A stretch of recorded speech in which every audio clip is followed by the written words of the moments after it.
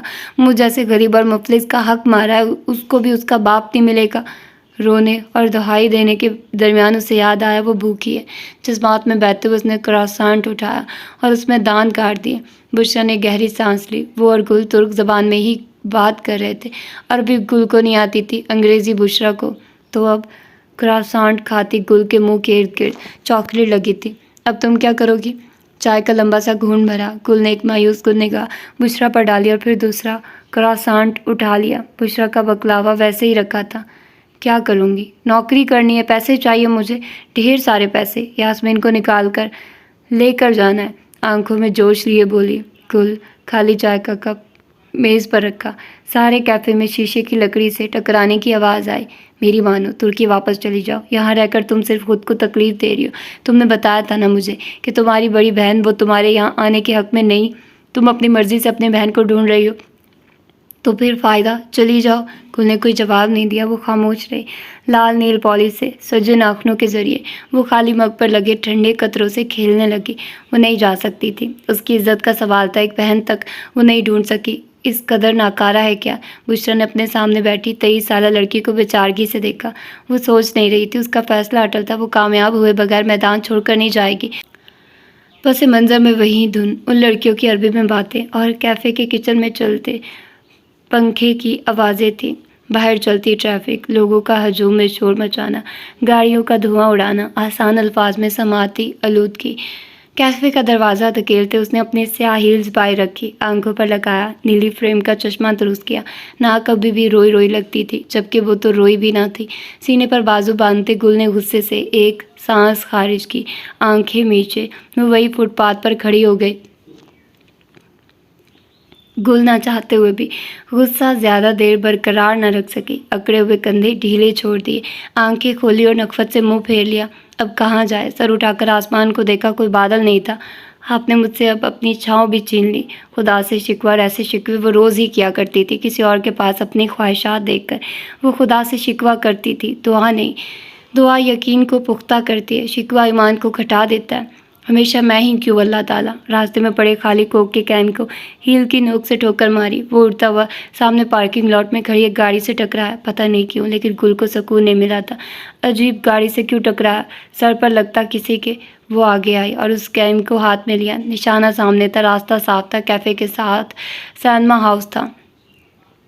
گل ابھی اسی کے پارکنگ لاٹ میں کھڑی تھی، خالی گندا کین اٹھائے۔ کسی بیچارے کو مارنے کے لیے اسی وقت ہلکی سی آواز چلی۔ اس کی نظر گاڑی نے اپنی طرف مبذول کروائی۔ گاڑی کے ونڈو شیلڈ کے درمیان ایک کاغذ پھنسا تھا، پیلے اور سفید رنگ کا۔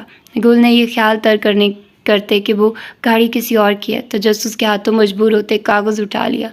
کوئی کوپن تھا، ماہ ملکہ کروز شپ۔ ایک ہاتھ میں کین، دوسرے ہاتھ میں کوپن۔ اس کی آنکھیں تیزی سے ایک لفظ سے دوسرے کی طرف سفر کر رہی تھی۔ 7 دن کے لیے ہنی مون پروگرام، صرف فارنرز کے لیے لگژری ٹرپ۔ کوپن کے بالکل اوپر ایک سطر بھی درج تھی، where luck is tested and life is made easier, جہاں قسمت کو آزمایا جاتا ہے اور زندگی کو آسان بنایا جاتا ہے۔ کھل کا ماتھا ٹھنکا، تیزی سے پرس کھول کر اندر سے فون نکالا اور اسے ان لاک کیا۔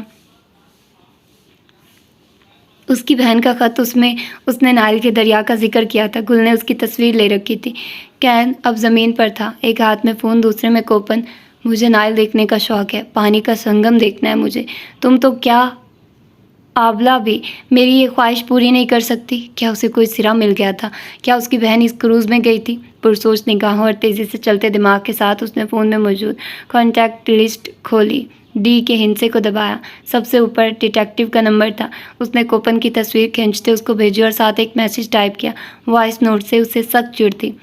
مجھے لگتا ہے یاسمین اس میں ضرور گئی ہوگی، 3 ماہ پہلے کی گیسٹ لسٹ میں اس کا نام تو ہوگا نا۔ وہ پرجوش تھی، پر امید تھی، روز ہی ہو جایا کرتی تھی، اور جتنی جلدی ہوتی تھی اس سے کہیں گنا تیزی سے اداسی اور مایوسی کے بادل اسے گھیر لیتے تھے۔ سینے سے فون لگایا، اس نے دعا کے لیے سر اٹھایا۔ آسمان پر اب بھی کوئی بادل نہیں تھا۔ بہت دیر یوں ہی خالی نگاہوں کے ساتھ وہ نیلے آسمان کو دیکھتی رہی، اور پھر آہستہ سے فون والا ہاتھ پہلو میں گرا لیا۔ سارا جوش چاہک کی مانند بیٹھ گیا۔ چاہتے ہوئے بھی وہ زبان سے کچھ ادا نہ کر سکی۔ گلجان کی زبان اور دل کو شکوے کرنے کی عادت جو ہو گئی تھی۔ باب، خادم، قاہرہ، مصر۔ 2 منزلہ گھر کی بالکنی بالکل خاموش تھی۔ صاف نیلگے آسمان پر بگلوں کا ایک غول اپنی مخصوص آواز نکالتا اڑ کر اس خاموش بالکنی کے فرش کو چھوتے ہوئے گزرا۔ اوپر والی منزل میں بھی سوئی گرنے تک کی خاموشی تھی۔ نیچے والی منزل کا بھی حال کچھ الگ نہ تھا۔ بس اس گھر میں واقع کونے میں ایک کمرہ تھا۔ دروازہ اد کھلا اور اندر سے عربی میں بولنے کی آوازیں آ رہی تھی، جیسے ٹی وی چل رہا ہو اور دیکھنے والا شخص ہر گزرتے لمحے آواز کو ایک ایک ہندسہ بڑھا رہا ہو۔ آپ کو کیا لگتا ہے فاتر اسلام نے آپ پر قاتلانہ حملہ کیوں کیا؟ سفید جلابیہ اور آنکھوں کو سنہرے چشموں سے ڈھکے عزیز بن خلد سے سوال ہو رہا تھا۔ فاتر اسلام کا باپ ابو علیہ السلام ظہور جانتے تو ہوں گے ہی اسے۔ ماضی میں کئی بار اس نے ہم پر اور ہماری پارٹی پر کیچڑ اچھالا ہے، ہم نے کبھی اس پر کوئی جوابی وار نہیں کیا۔ فاتر تن سے مسکرایا۔ میڈیا تو ویسے بھی تہمت اور بہتان لگاتا ہی رہتا ہے۔ رپورٹرز کے جھرمٹ میں کھڑا وہ سیاستدان خود کا گریبان پاک رکھ رہا تھا، لیکن یہ گریبان کتنا میلا اور خون آلود ہے، یہ کوئی اس سے پوچھتا جس کے ہاتھ میں اس وقت ٹی وی کا ریموٹ تھا۔ بھورے ہاتھوں کی مضبوط گرفت نے جلد کی رگیں نمایاں کر دی تھی۔ ہر گزرتے لمحہ ٹی وی دیکھتے فاتر کی آنکھوں میں سرخی گہری ہوتی گئی۔ دانت سختی سے آپس میں پیوست تھے اور والیوم کے بٹن پر رکھی انگلی سفید پڑ چکی تھی۔ سب آپ کے سامنے ہوا ہے، عزیز نے بات جاری رکھی۔ اس نے وہ میز مارا، نشانہ اس کا میں تھا۔ وہ تو اللہ کا فضل ہے جو میں مرتے مرتے بچا، ورنہ یہ تو سیدھا قاتلانہ حملہ تھا۔ اسی وقت ایک رپورٹر آگے بڑھی اور سوال کیا، لیکن سر آپ کو کچھ ہوا تو نہیں؟ آپ تو بچ نکلے۔ تو کیا آپ ایسے شخص کو آزاد گھومنے دیں گے جو یوں لوگوں پر حملہ کرتا ہے؟ آج میں بچاؤں، کل کا کیا بھروسہ؟ فاتر اسلام ایک خطرناک شخص ہے، ایسے لوگوں کو صحافت جیسی فیلڈ میں قطعی ہونا ہی نہیں چاہیے۔ رپورٹر نے اس کی بات کاٹنی چاہی تو اس نے آواز اونچی کر لی، یوں جیسے اس شور میں وہ اپنے اندر تباہی مچاتے طوفان کو خاموش کروانا چاہ رہا۔ کوئی یہ بھی نہیں کہہ سکتا یہ سازش ہے، سارے مصر کے سامنے سب ہوا ہے۔ فاتر اسلام نے لائیو شو میں مجھ پر قاتلانہ حملہ کیا ہے، مجھے قتل کی دھمکی دی ہے۔ اب اسے عزت مآب عدالت کے سامنے پیش ہونا ہوگا۔ اس سے مزید وہ اس انسان کا مکروہ چہرہ برداشت نہیں کر سکتا تھا۔ فوراً سے ٹی وی بند کیا، اسکرین بجھ گئی، آواز ختم ہو گئی، خاموشی چھا گئی۔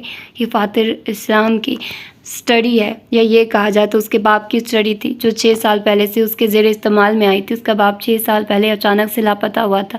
اس کی گمشدگی آج تک ایک سوالیہ نشان ہے کہ وہ کہاں گیا اور کس نے غائب کروایا۔ اسٹڈی ایک چھوٹا سا کمرہ تھا جس کی دیواریں مصنوعی اینٹوں کے وال پیپر سے سجی تھی۔ ایک طرف صوفہ تھا، دوسری طرف الماری، کتابوں، ٹرافی، سرٹیفکیٹ، اعزازات، تصاویرات سے بھرپور الماری۔ اپنی ریوالونگ کرسی پر وہ پیچھے ہوا، ریموٹ ہاتھ میں تھا، چہرہ ہاتھوں میں ڈھانپ لیا۔ سب کچھ اس کے ہاتھ سے نکل رہا تھا۔ اس کے والد کا 6 سالوں سے کوئی اتا پتہ نہیں تھا۔ اس کی ورک لائف بیکار چل رہی تھی، اور تو اور اب اس پر ایک کیس بھی کر دیا گیا تھا۔ واو!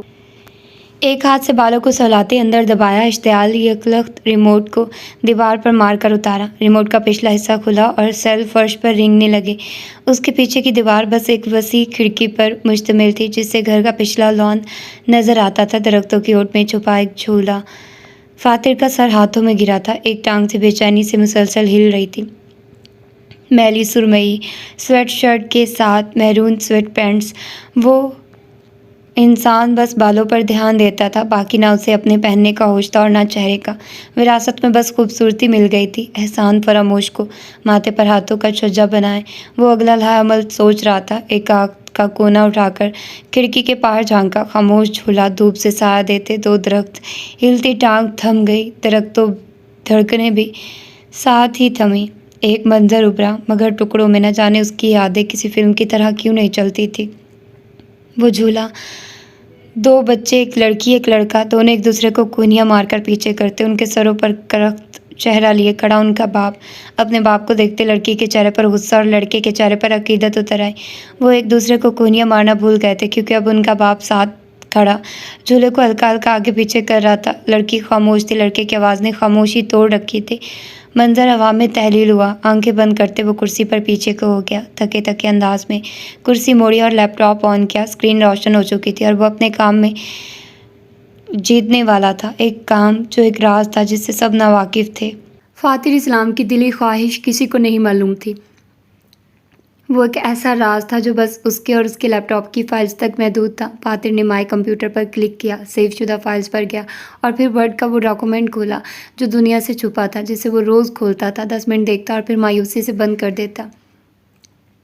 اس کی کتاب، اس کی شاعری کی کتاب، یہ تو ساری دنیا ہی جانتی تھی کہ وہ اپنے باپ کی طرح ایک اعلیٰ پائے کا صحافی بننا چاہتا ہے، لیکن یہ کوئی نہیں جانتا تھا کہ وہ شاعری کی دنیا میں بھی اپنا نام منوانا چاہتا ہے۔ فاتر اسلام شاعری کرتا تھا، اسے شاعر بننا تھا، مگر کیسے؟ پوری کتاب لکھ کر رکھی ہوئی تھی، مگر وہ اندیشے جنہیں وہ روز تھپکی دے کر سلا دیا کرتا تھا دوبارہ سے دماغ کے پچھلے حصہ میں ابھرنے لگے۔ کیا تمہاری کتاب کوئی پڑھے گا؟ کیا لوگ تم پر ہنسیں گے؟ نہیں کہ فاتر جیسا انسان ایک شاعر ہے۔ شاعر تو رومانوی نہیں ہوتے، تم رومانوی ہو کیا فاتر؟ چٹکے سے لیپ ٹاپ اسکرین کو بند کیا۔ وہ آوازیں اس کا جینا محال کر دیتی تھی۔ اپنی محنت کو دیکھ کر جو روز اسے خوشی ملتی تھی، وہ اس امپوسٹر اسٹینڈ روم کے ہاتھوں خاک میں مل جاتی تھی۔ وہ جینا چاہتا تھا، مگر بس وہی یہ چاہتا تھا۔ اس کے ارد گرد کوئی اس کے متعلق ایسی رنگین خواہش نہیں رکھتا۔ آنکھیں موندے اس نے ماتھا لیپ ٹاپ پر رکھ لیا۔ قریبی میز کے کونے پر ایک تصویر رکھی تھی، اس کی اور اس کے باپ کی تصویر، جو آدھی اندھیرے اور آدھی دھول میں لپٹی تھی۔ باپ منصف، بارسلونا، اسپین۔ جھلستے ہوئے سورج نے اس ملک کو اپنی لپیٹ میں لے رکھا تھا۔ ہمیشہ کی طرح اسپین میں شور اور مصروفیت تھی۔ ایسے میں ایک کوّا پر پھیلائے آسمان کے بہاؤ پر چلتا ہوا آیا اور اس بند کھڑکی کے باہر بیٹھ گیا۔ اس کی آنکھوں سے دیکھو تو تمہیں اندر ایک مناسب وسعت کا کمرہ نظر آئے گا۔ بیڈ پر ایک سفری بیگ کھلا ملے گا اور اسے بیگ میں ایک شخص کپڑے ڈال رہا تھا اور دوسرا اس کے سر پر کھڑا تھا۔ اب تم کون سی بے وقوفی کرنے جا رہے ہو؟ فرحان، مایوسی اور بیزاری کے ملے جلے تاثرات چہرے پر سموئے، دروازے کے پاس کھڑا تھا۔ دبیر نے اسے کوئی جواب نہ دیا۔ الماری کے نچلے خانے میں سے اپنے واحد 2 سنیکرز نکالے، دونوں ہی سفید اور دونوں ہی میلے۔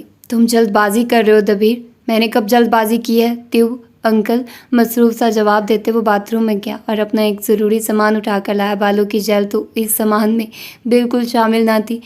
تم یہاں رہ کر بھی تو کام کر سکتے ہو۔ گہری سانس لیتے وہ 25 سالہ مرد فرحان کی طرف مڑا۔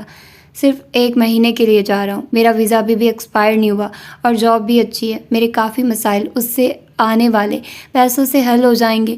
کندھوں پر ہاتھ رکھتے وہ یقین دہانی کروا رہا تھا۔ فرحان اس کے باوجود بھی کچھ خاصا مطمئن نظر نہیں آیا۔ اس کو وہیں چھوڑتے وہ واپس اپنے سامان کی جانب لوٹا۔ تم 4 سال پہلے بھی مصر گئے تھے، واپسی پر کیسے لوٹے تھے؟ کیا مجھے یاد کروانے کی ضرورت ہے؟ زپ کھولتے اس کے ہلکے سفید رنگت والے ہاتھ رک گئے۔ اپنے ہی بدن میں ایک الجھن سی پیدا ہوئی تھی۔ اسے دوبارہ ڈرگز کی طلب ہو رہی تھی۔ سیدھے ہوتے ہوئے وہ آہستہ سے مڑا اور عین فرحان کے سامنے جا کھڑا ہوا۔ وہ دونوں مرد قد میں برابر تھے، 5 فٹ 5 انچ۔ مضبوطی سے اس کے کندھوں پر ہاتھ رکھا، اس لمس میں مان تھا، بھلے سے اس کا چہرہ کسی بھیگی بلی جیسا لگتا ہو۔ ڈرامائی وقفہ اور بات کا آغاز کیا۔ میں وہ غلطیاں دوبارہ نہیں دہراؤں گا، وعدہ۔ وہ مسکرایا اپنی اس گمی اسمائل کے ساتھ جو دل پگھلا دینے کے لیے کافی تھی۔ فرحان بھی پگھلا، شاید کیونکہ جب دبیر نے اسے گلے لگایا تو اس نے کوئی مزاحمت نہ کی۔ آہستہ سے فرحان کی پیٹھ سہلاتے اس کا ہاتھ فرحان کی پینٹ کی پچھلی جیب تک گیا، نظریں ترچھی کر لی۔ اس کا چہرہ البتہ خالی رہا۔ ٹوڈو ایرابین